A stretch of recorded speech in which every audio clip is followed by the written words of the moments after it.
ओम श्री परमात्मने नमः। अथ दशमोऽध्यायः। श्लोक क्रमांक 18। विस्तरेण आत्मनयोगं विस्तरेण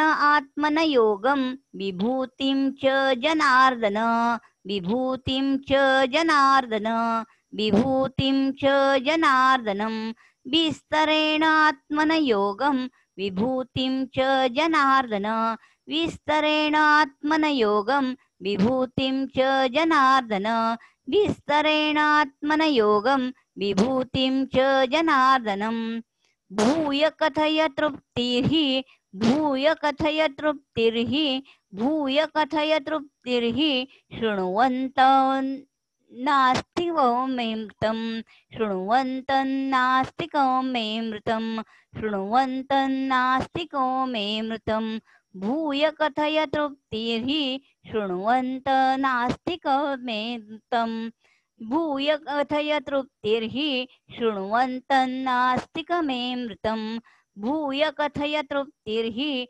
शृण्वन्तं नास्तिकमेमृतं विस्तरेण आत्मनयोगं विभूतिं च जनार्दन भूय कथय तृप्तिर्हि शृण्वन्तं नास्तिकमेमृतं विस्तरेण आत्मनयोगं विभूतिं च जनार्दन भूय कथय तृप्तिर्हि शृण्वन्तं नास्तिकमेमृतं। जसे भुकेलेला अन्न तहानलेल्या पाणी गोड लागते, तसेच जिज्ञासू अर्जुनाला भगवंताचे वचन फार विलक्षण वाटत आहे. भगवंताची वचने जसजशी विलक्षण दिसतात तसतसे अर्जुनाचा भगवंताविषयी विशेष भाव प्रकट होत आहे.